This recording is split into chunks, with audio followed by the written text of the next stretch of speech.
Welcome to సాక్షి తెలంగాణ ప్రభుత్వం child welfare and జూనల్ జస్టిస్లో వివిధ హోదాల్లో 245 పోస్టులతో భారీ నోటిఫికేషన్ విడుదల చేసింది. ఈ నోటిఫికేషన్కు పరీక్ష విధానం ఎలా ఉంటుంది, సిలబస్ ఎలా ఉంటుంది, అర్హతలు ఏమిటి మొదలైన అంశాలపైన చర్చించడానికి ప్రముఖ సబ్జెక్ట్ నిపుణులు మేజర్ శ్రీనివాస్ గారు మనతో ఉన్నారు. సార్ నమస్తే. సార్ నమస్తే అండి. సో మనకి ఉమెన్ అండ్ చైల్డ్ వెల్ఫేర్ డిపార్ట్మెంట్లో వారి యొక్క ఆధ్వర్యంలో జువెనైల్ జస్టిస్ యాక్ట్ని అమలు చేయడం కోసం కొన్ని కమిటీలు నియమించడం జరుగుతుందండి. Child welfare committee, juvenile justice బోర్డుకి సంబంధించి కొన్ని వేకెన్సీస్ వచ్చినాయి. ఇది ఒక అపాయింట్మెంట్, 3 years టర్మ్ అపాయింట్మెంట్ అనమాట అండి. ఇది పర్మనెంట్ అని కాకుండా 3 years టర్మ్ అపాయింట్మెంట్.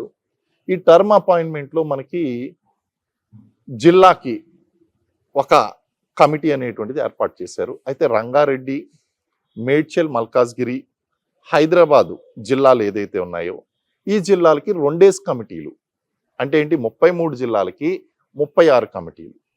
36 కమిటీలకి 36 చైర్మన్లు, 4 మెంబర్లు నియమిస్తున్నారు. అలాగే జువెనైల్ జస్టిస్ బోర్డులో 2 సోషల్ వర్కర్స్ చొప్పున దీన్ని నియమించడం అనేటువంటిది జరుగుతుంది. సార్ వీటికి జీతభత్యాలు ఎలా ఉంటాయి సార్? వీటికి కనుక మనం చూసినట్లయితే ఇది పూర్తిగా 3 years టెన్యూర్కి సంబంధించినటువంటి పోస్టు. అంటే అభ్యర్థి ఒకసారి ఎంపిక జరిగితే కనుక 3 సంవత్సరాల వరకు అక్కడ ఆ యొక్క టర్మ్ నిర్వహించడం అనేది జరుగుతుంది. ఆ టర్మ్లో మళ్ళీ మ్యాక్సిమం ఏజ్ 65 అనేటువంటిది ఉంది కాబట్టి మీకు ఇందులో ఏజ్ కూడా ఉన్నదండి. అంటే ఒక రకం మనకు అభ్యర్థులకి ఇది చెప్పే కంటే ముందు ఏజ్ కూడా చెప్పడం చాలా అవసరం. కాబట్టి ఏజ్ కనుక మనం చూసినట్లయితే 35 సంవత్సరాలు దాటి ఉండాలి. ప్లీజ్ రిమెంబర్, నిరుద్యోగులు అందరూ కూడా గుర్తుపెట్టుకోండి, 35 సంవత్సరాలు దాటి ఉండాలి, 65 సంవత్సరాల లోపు ఉండాలి. ఇప్పుడు 65 సంవత్సరాలు ముందు పూర్తయినా లేదా 3 సంవత్సరాలు ముందు పూర్తయినా ఏది ముందైతే అది అనేటువంటి కండిషన్లో మ్యాక్సిమం ఇప్పుడు 64 years వాళ్ళు అప్లై చేశారు అనుకోండి, వాళ్ళకి 65 వచ్చిన వెంటనే వాళ్ళు ఆటోమేటిక్గా అపాయింట్మెంట్ నుంచి బయటకు వచ్చేసారు. అలా కాకుండా 36, 37, 35 సంవత్సరాలు వాళ్ళు అప్లై చేశారు, 3 సంవత్సరాలు పూర్తయిన వెంటనే వాళ్ళ యొక్క అపాయింట్మెంట్ టెన్యూర్ పూర్తయిపోతుంది. అంటే ఇది ఒక 3 సంవత్సరాల అపాయింట్మెంట్ టెన్యూర్కి వస్తుందండి.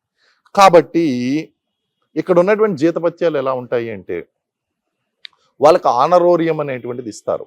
అంటే చైల్డ్ వెల్ఫేర్ కమిటీ నెలలో కనీసం ఒక 20 మీటింగ్స్కి కూర్చోవాలి. ఒక్కొక్క సిట్టింగ్కి మీటింగ్కి 2000 రూపాయలు ఆనరోరియం ఇస్తారు. అంటే నెలలో 20 మీటింగ్లు, 20 into 2000 అంటే 40,000. చైర్మన్కి కానీ మెంబర్కి కానీ వీళ్ళకి వచ్చేటువంటిది ఎంత అంటే జీతభత్యాలు 40,000 రూపాయలు వీళ్ళకి ఆనరోరియం అనేటువంటిది ఇస్తారు. ఎవరైతే ప్రస్తుతం ఉద్యోగాల కోసం ఎదురు చూస్తున్నారో లేదా ఉమెన్ అండ్ చైల్డ్ వెల్ఫేర్ డిపార్ట్మెంట్లో ఒక కెరీర్ కోసం చూస్తున్నారో, అలాగే వయసు దాటినటువంటి వాళ్ళు ఎవరైతే ఉన్నారో, ఎందుకంటే 65 సంవత్సరాల వరకు కదా, కాబట్టి వయసు దాటినటువంటి వారు ఎవరైతే ఉన్నారో వాళ్ళందరూ కూడా ఈ పొజిషన్స్కి అప్లై చేసుకోవచ్చు. ఇంత మంచి పోస్టులకు ఎడ్యుకేషన్ క్వాలిఫికేషన్ ఏమంటారు సార్? ఎస్, చాలా వ్యాలిడ్ అండి. ఇప్పుడు ఎనీ డిగ్రీ మనం అప్లై చేసుకోవచ్చా లేదా స్పెసిఫిక్ క్వాలిఫికేషన్ ఉన్నటువంటి వాళ్ళు అప్లై చేసుకోవచ్చా అనేటువంటిది మనం చూస్తే, ఇప్పుడు మనం అన్ని వివరాలు కూడా మన sakshiyeducation.com ద్వారా మనం ఇస్తున్నాం, వివరాలన్నీ ఇస్తున్నాం. అయినా సరే మీకు ఏమన్నా డౌట్ ఉందనుకోండి ఫర్దర్గా ఈ స్క్రీన్ మీద స్క్రోల్ అవుతున్నటువంటి వెబ్సైట్ అడ్రస్ ఉన్నది. ఈ స్క్రీన్ మీద స్క్రోల్ అవుతున్నటువంటి website women and child welfare department చెందినటువంటి వెబ్సైట్లోకి వెళ్ళి మీరు ప్రతి వివరం కూడా మేము చెప్పినటువంటి ప్రతి వివరం మళ్ళీ రీచెక్ చేసుకుని ఆన్లైన్లోనే అప్లికేషన్ కూడా ఆన్లైన్లోనే పెట్టవలసి వస్తుందండి. దాంట్లో పెట్టండి. అయితే ఇప్పుడు క్వాలిఫికేషన్ అన్నది కూడా అందులో స్పష్టంగా చెప్పడం జరిగింది. 7 సంవత్సరాల అనుభవం ఉండాలి. సోషల్ సర్వీస్లో 7 సంవత్సరాల అనుభవం అంటే ఏదైనా ఒక ఎన్జిఓలో, ప్రైవేట్ ఎన్జిఓలో కానీ లేదా ప్రైవేట్ సంస్థలో కానీ ఎక్కడైనా మీరు సోషల్ సర్వీస్ చేస్తున్నట్టు ఒక 7 సంవత్సరాల అనుభవం ఉండాలి. అలాగే క్వాలిఫికేషన్ విషయం దగ్గరికి వచ్చేసరికి సోషియాలజీ, సోషల్ వర్కు, లా, ఎడ్యుకేషను ఇలాంటి సోషల్ వర్క్కి సంబంధించిన కమ్యూనిటీ కమ్యూనిటీ సైన్సెస్ ఇలాగా సోషల్ వర్క్కి, కమ్యూనిటీకి, చైల్డ్కి, ఉమెన్కి సంబంధించినటువంటి కోర్సెస్ ఏదన్నా కనుక మీరు చేస్తుంటే, ఇప్పుడు సపోజ్ రూరల్ డెవలప్మెంట్ చేశారండి, that is also very important. So ఇలాగా bachelor of social work, master of social work, BA sociology, MA sociology, LLB, LLM ఇలాంటి క్వాలిఫికేషన్స్ ఉన్నటువంటి వాళ్ళు ఎవరైనా సరే దీనికి అప్లై చేసుకోవచ్చు. మినిమం ఏజ్ అయితే మాత్రం 35 సంవత్సరాలు ఉండాలి. మ్యాక్సిమం ఏజ్ అయితే కనుక 65 సంవత్సరాలు ఉంటారు. 35 నుంచి 65 సంవత్సరాలు ఉన్నటువంటి వారు, అలాగే సోషల్ సర్వీస్లో అనుభవం ఉన్నటువంటి వాళ్ళు ఎవరైనా సరే ఈ పోస్టులకి అప్లై చేసుకోవచ్చు. సార్ ఈ పోస్టులకు డైరెక్ట్ ఇంటర్వ్యూ ద్వారా రిక్రూట్ అవుతుందా, లేదంటే పరీక్షా విధానం ఏమైనా ఉంటుందా, లేదా సిలబస్ ఎలా ఉంటుంది? ఒకవేళ పరీక్షా విధానం ఉంటే సిలబస్ ఎలా ఉంటుంది? యా, దీనికి ఖచ్చితంగా స్క్రీనింగ్ టెస్ట్ ఉంటుందండి. ఖచ్చితంగా స్క్రీనింగ్ టెస్ట్ ఉంటుంది. ఇది ఆన్లైన్లో ఇప్పుడు స్క్రోల్ అవుతున్నటువంటి వెబ్సైట్ అడ్రస్లో మీకు ఆన్లైన్లో అప్లై చేసుకోవాల్సి ఉంటుంది. అప్లై చేసుకున్న తర్వాత ఆ క్యాండిడేట్స్ని స్క్రీనింగ్ టెస్ట్కి పిలుస్తారు. ఆ డేటు, టైము, ప్లేసు మీకు కమ్యూనికేట్ చేయబడుతుంది ఎక్కడికి పిలుస్తారు అనేటువంటిది. ఆ స్క్రీనింగ్ టెస్ట్లో మీకు ఒక 50 లేదా 100 లేదా 150 మార్కులకి ఏం చేస్తారు అంటే ఒక చిన్న ఆబ్జెక్టివ్ టైప్ పరీక్ష పెడతారు. స్క్రీనింగ్ టెస్ట్ పాస్ అవ్వడం కంపల్సరీ. ఎందుకంటే దాదాపు అన్ని రకాల వేకెన్సీస్ కలిపి దాదాపు 245 వేకెన్సీస్ దాకా, చైర్మన్, మెంబర్సు, సోషల్ వర్కర్స్ కలిపి 245 వేకెన్సీస్ దాకా వస్తున్నాయండి. అలాగే అప్లై చేసేటువంటి వాళ్ళు కూడా వేలల్లో ఉంటారు. కాబట్టి వీళ్ళని షార్ట్ లిస్ట్ చేయడం అనేటువంటిది ఇంటర్వ్యూకి చాలా అవసరం. కాబట్టి మొదట స్క్రీనింగ్ టెస్ట్ ఉంటుంది. ఈ స్క్రీనింగ్ టెస్ట్లో ఉండబోయేటువంటి సిలబస్ ఏంటి అంటే, సిలబస్ అంటే ప్రత్యేకంగా సిలబస్ చెప్పలేదు. అంటే మీరు చైల్డ్ వెల్ఫేర్ కమిటీలోనూ జువెనైల్ జస్టిస్ బోర్డులోనూ విధులు నిర్వర్తించాలి. కాబట్టి మొదటగా మీకు తెలియవలసినటువంటిది ఏంటి అంటే జువెనైల్ జస్టిస్ యాక్ట్ 2016, 2020 అమెండ్మెంట్ 2022 గురించి పూర్తి వివరాలు చదువుకోవాలి. ఆ యాక్ట్ పూర్తిగా చదువుకోవాలి. ఏ సెక్షన్లో ఏముంది, ఏ ప్రొవిజన్స్ ఏ విధంగా ఉన్నాయి అది చదువుకోవాలి. అది వస్తుంది సిలబస్లో. రెండోది చైల్డ్ వెల్ఫేర్ కమిటీ గురించి కంప్లీట్ దాని యొక్క స్ట్రక్చరు, విధుల గురించి తెలుసుకోవాలి. అలాగే మనకి జేజేబీ జువెనైల్ జస్టిస్ బోర్డుల గురించి, డిస్ట్రిక్ట్ చైల్డ్ ప్రొటెక్షన్ యూనిట్స్ గురించి, వీటన్నిటి గురించి కూడా కంప్లీట్ అవగాహనతో పాటు కారా అంటే central adoption resource authority, state adoption resource authority, వీటికి సంబంధించినటువంటి వివరాలన్నీ కూడా తెలుసుకోవాలి. దీంతో పాటు కొన్ని యాక్ట్స్ ఉన్నాయి. హిందూ మ్యారేజ్ యాక్టు, అలా హిందూ సక్సెషన్ యాక్టు, వాటితో పాటు మహిళలకు సంబంధించినటువంటి, బాలలకు సంబంధించిన పూర్తి ఆ చట్టాలు ఏదైతే ఉన్నాయో ఇంక్లూడింగ్ పోక్సో యాక్ట్తో సహా లేటెస్ట్గా వచ్చినటువంటి నిర్భయ యాక్టు, పోక్సో యాక్టు, వీటన్నిటి గురించి కూడా అవగాహన ఉండాలి. అలాగే లేటెస్ట్గా బాలలకి, మహిళలకి సంబంధించినటువంటి విధానాలు అనేటువంటివి తెలిసి ఉండాలి. వీటి మీద స్క్రీనింగ్ టెస్ట్ అనేటువంటిది ఉంటుంది. సార్ మీరు పరీక్షా విధానం సిలబస్ చెప్పారు, బాగుంది సార్. ఈ పరీక్షా విధానం సిలబస్ తెలిసిన వాళ్ళకు కోచింగ్ గురించి తెలియాలి కదా. అవును. అట్ ద సేమ్ టైం ఇలాంటి పోస్టులకు కోచింగ్ ఏమైనా ఉంటుందా? Yeah. At the same time study material books గురించి కూడా చెప్పండి సార్. యా, వీటికి సంబంధించినటువంటి కంప్లీట్ వివరాలు ఇప్పుడు ఆల్రెడీ మనం సిడిపిఓ కోచింగ్ అనేటువంటిది నడుస్తుందండి. ఇది ఇవన్నీ కూడా సిడిపిఓ సిలబస్లో భాగంగా ఉన్నాయి.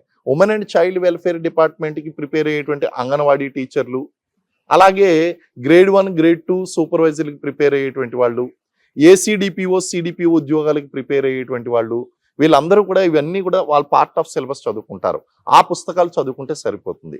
అదేవిధంగా మనం ఆల్రెడీ ఈ సిడిపిఓ ఈఓకి సంబంధించి లాంగ్ టర్మ్ కోచింగ్ అనేటివి ప్రారంభించాం. దీన్ని డిజైన్ చేస్తూ మనం 1 వీక్ కోర్స్ అనేటువంటిది ఒకటి డిజైన్ చేసామండి. ఆ కోర్సు కనుక మీరు జాయిన్ అయినట్లయితే మనం దీనికి సంబంధించినటువంటి కంప్లీట్ మెటీరియల్ అండ్ అలాగే మీకు అవగాహన ఈ చట్టాల మీద వీటి మీద పూర్తి అవగాహన కల్పిస్తాం.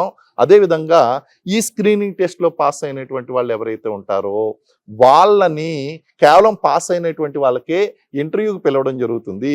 డిస్ట్రిక్ట్ కలెక్టర్ ఆధ్వర్యంలో ఒక కమిటీ ఏర్పడుతుంది. ఆ కమిటీలో మనకి వీళ్ళని తీసుకుంటారండి. అయితే ఈ కమిటీలో ఖచ్చితంగా ఇప్పుడు ఈ ఉద్యోగాలకి మహిళలే అర్హులా అనేటువంటిది ఒక క్వశ్చను. మహిళలు కాదు, పురుషులు కూడా అర్హులే. మహిళలు, పురుషులు ఎవరు కూడా లింగ భేదం అనేటువంటిది లేకుండా all genders can apply. Number 1. Number 2 ఏంటి అంటే ఈ పాస్ అయినటువంటి వాళ్ళకి ఇందులో అంటే ఈ కమిటీలో సెలక్షన్ లిస్ట్లో ఖచ్చితంగా ఒక మహిళ ఉండాలి. అలాగే ఈ చైల్డ్ సైకాలజీ, ఇందాక చెప్పినప్పుడు సైకాలజీ సబ్జెక్ట్ చెప్పలేదు నేను, ఆ సబ్జెక్ట్ కూడా ఇంక్లూడ్ అయి ఉంటుందండి. Psychology, child psychology, special education, ఇలాంటి స్పెషల్ క్వాలిఫికేషన్స్ ఉన్నటువంటి వాళ్ళు స్పెషలిస్టులు ఒకరు ఉండాలి. అంటే ఒక మహిళ ఉండాలి, కమిటీ చైల్డ్ వెల్ఫేర్ కమిటీలో ఒక చైర్మన్ 4 మెంబర్లు ఉంటే అందులో మనకి ఒక మహిళ కంపల్సరీ ఉండాలి, ఒక స్పెషలిస్ట్ ఉండాలి. సో ఈ విధంగా కమిటీ కన్స్టిట్యూట్ అవుతుంది. కాబట్టి ఈ రిటన్ ఎగ్జామ్లో పాస్ అయినటువంటి వాళ్ళు ఎవరైతే ఉన్నారో వాళ్ళని ఇంటర్వ్యూకి పిలవడం అనేటువంటిది జరుగుతుందండి. కోచింగ్ కావాలి అనుకుంటే గనక ఖచ్చితంగా మీరు మనల్ని అప్రోచ్ అయినట్లయితే ఖచ్చితంగా మనం చేద్దామండి. అది మీకు కంప్లీట్ గైడెన్స్ అనేటువంటిది ఇవ్వడం జరుగుతుంది. సార్ ఈ పోస్టులకు దరఖాస్తు విధానం ఎలా, చివరి తేదీ ఎప్పుడు? ఈ పోస్టులు ఇప్పుడు ఈ టీవీలో మీకు స్క్రీన్ మీద మనకి ఏదైతే ఉందో కింద స్క్రోల్ అవుతున్నటువంటి వెబ్సైట్ ఏదైతే ఉందో ఆ వెబ్సైట్ మీరు ఓపెన్ చేస్తే అక్కడ ఈ వేకెన్సీస్ కనిపిస్తున్నాయి. ఆన్లైన్లో అప్లై చేయొచ్చు. Last date 8th August. 8th August last date. కాబట్టి 8th ఆగస్ట్ లోపల మీరు అప్లై చేసుకోవాలి. ఆన్లైన్లో అప్లై చేయాలి. ఒక్కొక్కరు 5 జిల్లాలకు అప్లై చేసుకోవచ్చండి. 5 జిల్లాలు మ్యాక్సిమం. ఇప్పుడు నేను 3 రకాల పోస్టులు చెప్పాను. ఒకటేంటి చైర్మన్, రెండోది మెంబర్స్, మూడోది జువెనైల్ జస్టిస్లో సోషల్ వర్కర్లు. ఈ 3 కేటగిరీల్లో కనీసం 2 పోస్టులకి, అంటే కనీసం కాదు మీరు మ్యాక్సిమం అనాలి, మ్యాక్సిమం 2 పోస్టులకి అప్లై చేసుకోవచ్చు. 5 జిల్లాల్లో అప్లై చేసుకోవచ్చు. ఒకవేళ మీకు ఒక జిల్లాలో అప్లై చేయడం వల్ల రాదు అని అనిపిస్తే గనక మీరు చుట్టుపక్కల 5 జిల్లాల వరకు మీరు అప్లై చేసుకోవచ్చు. సార్ ఇంత ప్రతిష్టాత్మకమైన పోస్టులకి దరఖాస్తు చేయాలనుకునే వాళ్ళకు చివరిగా మీరు ఇచ్చే సూచన సలహాలు ఏంటి సార్? ఇది కాంట్రాక్ట్ పొజిషన్ అని మాత్రం మీరు అనుకోద్దండి. ఇది ఒక గవర్నమెంట్ అపాయింటెడ్ టెన్యూర్ పొజిషను.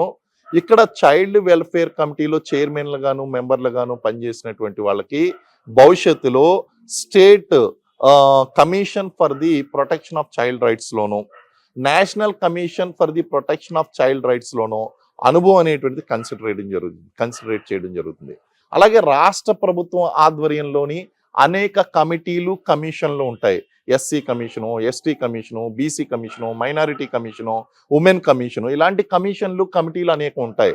అందులో ఈ అనుభవం ఏదైతే ఉందో ఈ అనుభవాన్ని అక్కడ కన్సిడర్ చేయడం జరుగుతుంది. అలాగే ఎవరైతే ఒక లాంగ్ టర్మ్ టెన్యూర్ను ప్లాన్ చేయాలి అనుకుంటున్నారో, ఎవరైతే ప్రభుత్వ ఉద్యోగాలకి వయసు దాటిపోయిందని బాధపడుతున్నారో అటువంటి వాళ్ళందరికీ కూడా ఇది ఒక సువర్ణ అవకాశం. మీరు రండి, నా దగ్గరికి నేను పూర్తి స్థాయిలో మీకు గైడెన్స్ అనేటువంటిది ఇవ్వడం జరుగుతుంది. మీరు ఖచ్చితంగా ఆ యొక్క రిటన్ ఎగ్జాము ఇంటర్వ్యూ పాస్ అవ్వడానికి కావలసినటువంటి అన్ని రకాలైనటువంటి సలహాలు సూచనలు అనేటువంటివి ఇవ్వడం జరుగుతుంది. నాకు ఫోన్ చేయండి. మాకు ఫోన్ చేస్తే మీరు మేజర్ శ్రీనివాస్ అని చెప్పేసి మీరు యూట్యూబ్లో కొడితే గనక నా కాంటాక్ట్ నెంబర్తో సహా మీకు దొరుకుతుంది. మీరు ఫోన్ చేయండి. ఫోన్ చేసిన తర్వాత పూర్తి వివరాలు అనేటువంటి ఇవ్వడం జరుగుతుంది. అలాగే మన సాక్షి ఎడ్యుకేషన్కి సంబంధించినటువంటి ఆ యొక్క మెసేజ్ బాక్స్ ఏదైతే ఉందో అందులో I'm interested in coaching, I need guidance అని చెప్పేసి మీరు మెసేజ్ చేయండి. అలాగే ఖచ్చితంగా ఒక లైక్ చేయండి. దీనికి సంబంధించినటువంటి అయినా వివరాలు ఉంటే కనుక ఫర్దర్గా ఇలాంటివన్నీ కూడా మీకు రెగ్యులర్గా అప్డేట్స్ అనేటువంటివి వస్తాయి. కాబట్టి సాక్షి ఎడ్యుకేషన్ వేదికగా మనం చేస్తున్నటువంటి ఈ చిరు ప్రయత్నం ఏదైతే ఉందో ఇది అందరికీ కూడా రాష్ట్రంలో ఉన్నటువంటి 35 సంవత్సరాల నుంచి 65 సంవత్సరాల వరకు ఉన్నటువంటి అందరికీ కూడా ఇది రీచ్ కావాలి. అలాగే ప్రభుత్వ ఉద్యోగం వయసు దాటిపోయింది అని బాధపడుతున్నటువంటి ప్రతి ఒక్కరికి కూడా ఇలాంటి కెరీర్స్ కూడా ఉంటున్నాయి అని చెప్పి తెలియచెప్తున్నటువంటి మన సాక్షి ఎడ్యుకేషన్ ద్వారా మీరు ఈ ప్రయోజనం పొందాలి అని చెప్పి నేను కోరుకుంటున్నా అండి. Thank you very much. Jai Hind. Thank you sir. Thank you.